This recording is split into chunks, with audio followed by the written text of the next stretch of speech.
We are going to be going over some of the biggest mistakes that DIYers and yes, some electricians make when connecting wires together. And of course, we'll be going over how to properly connect them together and also some better practices. So let's go ahead and jump right in. Let's go. All right, so because this is the most common connection that's made, we're going to start off with solid core to solid core. So what the majority of people do when they're connecting wires together is they'll take their two wires, they'll put them up next to each other, and then they'll just take their wire nut, put it in on top, and then they'll just tighten it down to where they're getting some resistance, and then they'll call this good. Well, the problem with this is while these two wires are up inside of the wire nut, they are connected currently. This was not done by the manufacturer's instructions. But when you only just barely twist it on, you're not going to get that connection, and you could run the risk of it being actually a loose connection and over time one of these wires just being able to fall out. So to give you a demonstration, while nobody's going to be in your wall pulling on your wires, wires do vibrate due to the current flowing through them,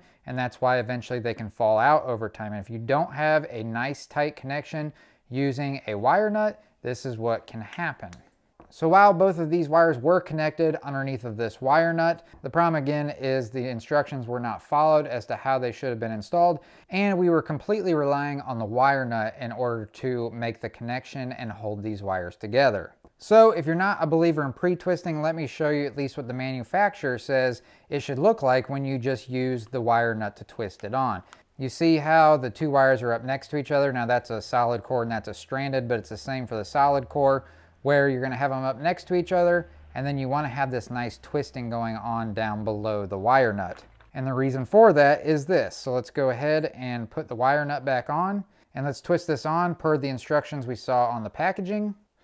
All right, so as you can see, I've got some nice braiding going on down below the wire nut. Not only are you going to get support holding the wires together down here below, but if we take this wire nut off, or for whatever reason this wire nut was to just fall off, once we take the wire nut off, as you can see, due to us twisting it the way that we did, it has formed a joint between these two wires to where they are essentially fastened together. They are not relying on the wire nut to hold them together. They are completely braided together underneath of the wire nut, so you know you're going to have a really good connection. And again, there's no way that they are just going to fall apart. So this is a good and acceptable method, but let me show you what is a more preferred method by many electricians. So this is what a lot of electricians will do. They will strip just a little bit more insulation off than you normally would. They'll take their lineman pliers and they will do what I've already referred to, but they will do what is called pre-twisting. And the reason that they do this is, again, they know that this is going to form a nice tight joint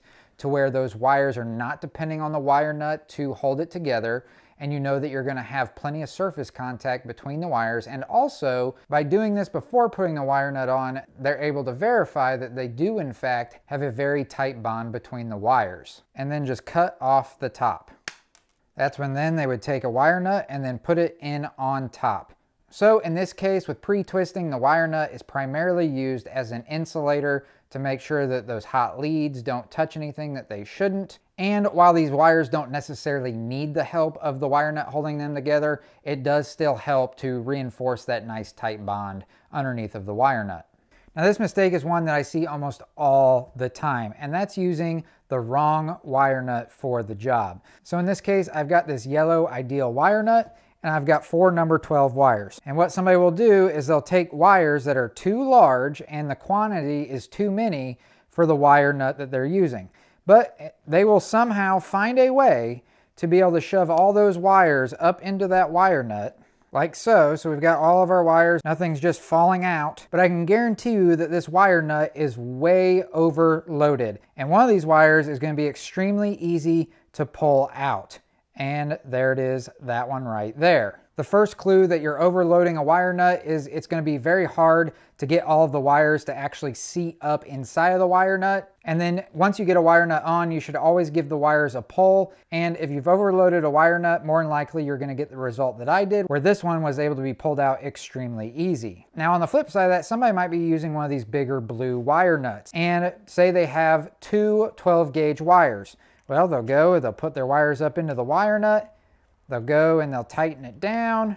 As you can see, they're not just falling out, but with any force at all, pulling on one of these wires, they're just gonna fall right out. So the minimum size that can go in this blue wire nut is 12 gauge wire, but with a minimum of at least 3 wires. And it's incredibly easy to know what your wire nut is capable of. Almost on every single package that you can buy in the store of wire nuts, they're gonna have this bar graph on the back, or sometimes it's on the side, that's gonna list exactly what size of wire will fit in that particular color and that kind of wire nut, and then also the quantities of that size, and then it's going to give you the minimums and the maximums of each of the different wire nuts on the packaging.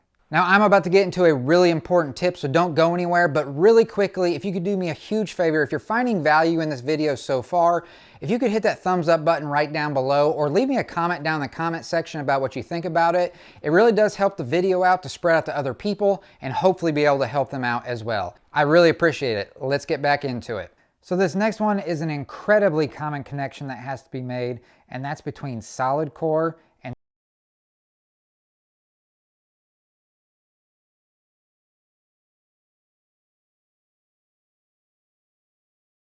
running throughout your house. And then you might be installing like a light fixture or a ceiling